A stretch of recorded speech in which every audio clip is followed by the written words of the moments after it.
Everyone perceives physically challenged individuals differently. How do you behave? Do you avoid them?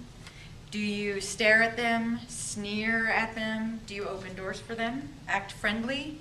Do you make yourself of use? How about communicating? When you communicate with them, do you turn and walk the other way? Do you speak down to them as though you're not on their level? Or do you make yourself available? I am going to open your mind to a new way of looking at the physically challenged. And I am also going to give you reasons why to change your interaction with them. So this is Alison. She is a kindred spirit from my youth. I'm going to teach you what Alison taught me. First of all, do not judge on appearance, because as you can tell, she's very emaciated and gaunt. In fact, she looks skin and bones. She actually suffered from type 1 muscular dystrophy. As you can see, she is quite catching when you look at her. So imagine running into her at the store or at the zoo or at the mall. You can't help but analyze her, right? She looks ill. What's going on with her? But can you go a step farther with that? Can you actually imagine her mind and what she's able to do? You should. Because according to the United Nations Human Rights Office, 650 million people in the world suffer from disabilities. You will run into them. Alison was the muscular dystrophy poster child for the state of Idaho.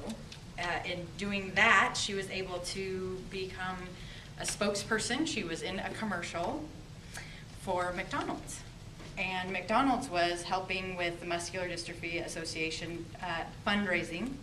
The gentleman in the picture who portrayed Ronald at this event thought he was doing well. He was trying to act normal, but he was uneducated as to how to deal with someone with muscular dystrophy or a physical ailment. And he actually came across as condescending. And he spoke down to Alison as though she could not even understand English. So Alison understood the dilemma because it was something she dealt with regularly. She chose not to honor his misunderstanding by proving him right, nor did she try and slam him hard with her absolute knowledge of the pain and the suffering and the world knowledge that she had to gain by having this ailment. She just sat politely and watched him as though she was studying him. And that was something I noticed that she would do frequently. I did correct the situation by going over to her and having an intelligent conversation and picking her up and moving her to another chair where she could kind of have some peace from the event before the commercial started. Alison's disease, typical of muscular dystrophy, did not allow her muscles to grow. However, her skeleton did. So you can imagine what that's like.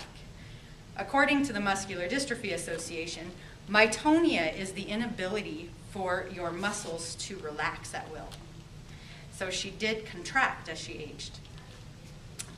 By age 4, her muscles would no longer straighten to their full extent. By age 11, she was taut as a harp string. She was doing breathing treatments morning and night to keep her lungs strong, and the doctor told her she had to actually get an electronic wheelchair.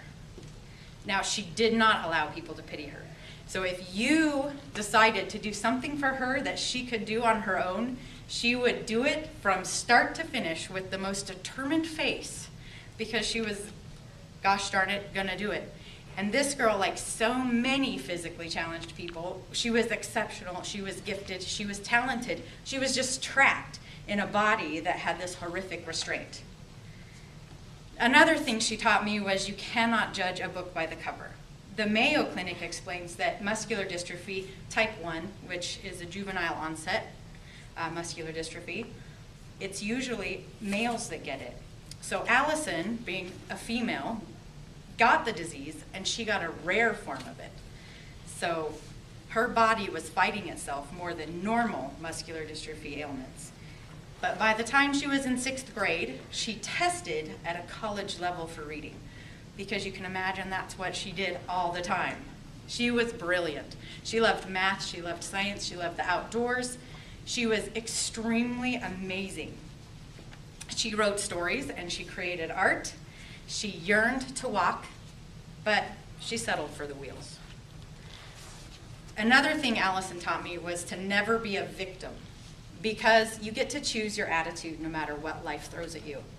She was poked, prodded, biopsied, operated on, and she was let down more than any individual I've ever known since and before.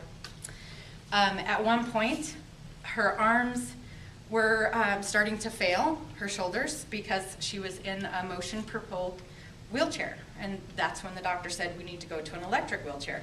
Well, of course she fought it. Heck no, I can do this. I've been doing it my whole life. I can do this.